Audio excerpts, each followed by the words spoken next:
question number 96 we need to take.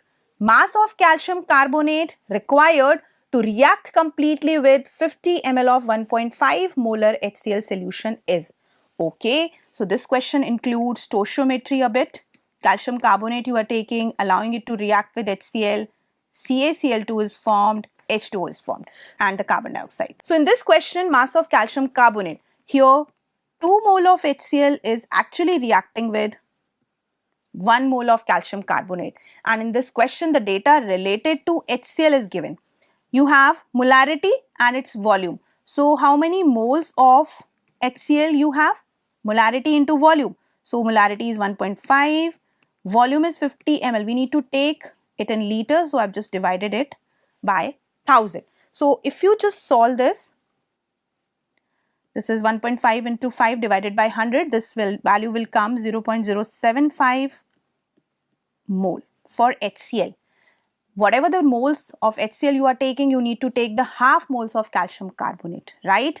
So this is 0.075 now. So same ways, the moles of calcium carbonate, as per the stoichiometry I am talking, 0.075 by 2. These are the moles of calcium carbonate as per stoichiometry. For 2 mole of HCl, 1 mole of calcium carbonate is needed. Now, what about the mass of calcium carbonate, because they are asking about the mass only.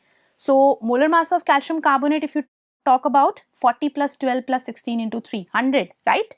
So, 0.075 by 2 into 100, because moles into molar mass is the mass of the substance, right? So, that gives me the value that is 3.75 gram, because this is 50 now, right? So, final answer is here in option 4, right? Done. Now, question number 97 if I am taking, consider the following statements about Dalton's atomic theory. If you studied the postulates of Dalton's theory, you can easily choose. Atoms of a given element have different masses. How it could be? This is absolutely wrong. Matter consists of indivisible atoms. Yes, as per Dalton, atom were indivisible. Atoms are neither created nor destroyed in a chemical reaction. This is absolutely right. This is one of the postulates of Dalton's atomic theory. So, B and C are correct, and that's why you need to choose option 2 as your correct answer. Now the turn comes for question number 98. If mass percentage of carbon in a hydrocarbon is 80%, then the empirical formula of the compound will be. So, hydrocarbon it is, only carbon and hydrogen is there, right? Mass percentage of carbon is 80%. It means carbon is 80. So, if mass of carbon I am assuming 80 out of 100, then what about the mass of hydrogen? 100 minus 80, 28 would be. Now, what about the moles of these species? How to calculate mole? Given mass by molar mass. Given mass of hydrogen by molar mass. So, this is nearly 80 by 12, it is 6.67 if you calculate, and this would be simple, 20. The minimum ratio. How to calculate? Yes. Take the least value among these two, 6.67, and this is 20 by 6.67. It is 1, and 20 when you divide it by 6.67, nearly 3 you will be getting, right? So, the ratio of carbon to hydrogen is 1:3. So, the empirical formula would be CH3, where this is given. Yes, it's correctly and clearly given here in option 4, and that's your right answer. Okay, now set of isoelectronic species are.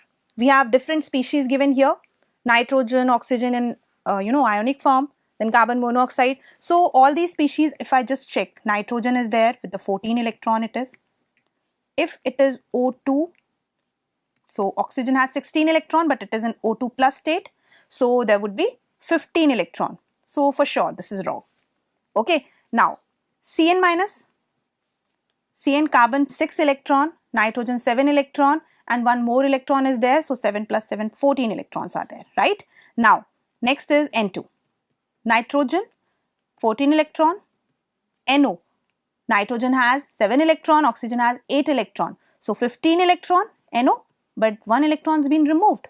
So once again 14 electron. All three are matching. This is the right answer. If you check for fluorine, fluorine has, yes, 9 2s are 18 electron in this. Oxygen, O2 negative.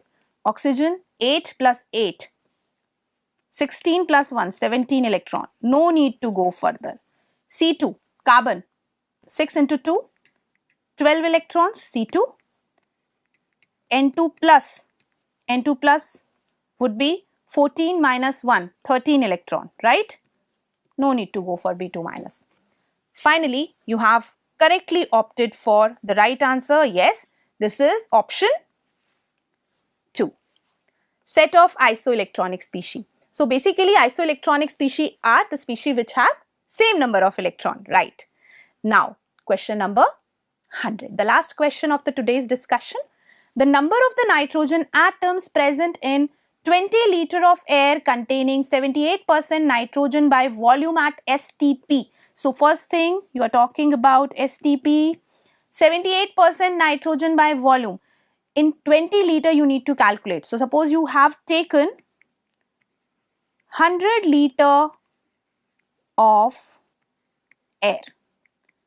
There is only 78 liter as per percentage we are taking, because 78% nitrogen we have, right, by volume. So you don't have 100 liter, you have only 20 liter. Okay, so this would be 78 by 100 into 20. Solve it. Yes, this value is there, 15.6 liter. This 15.6 liter, if you just check, this is the volume. Now you need to find out the number of moles. How to calculate?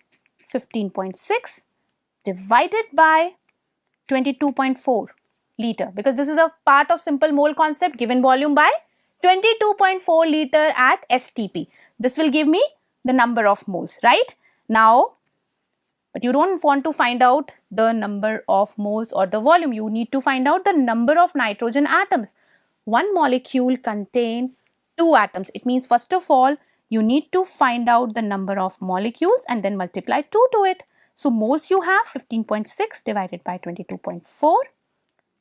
Molecules you have calculated by multiplying Na, because the answer is given in terms of Na, and multiply 2.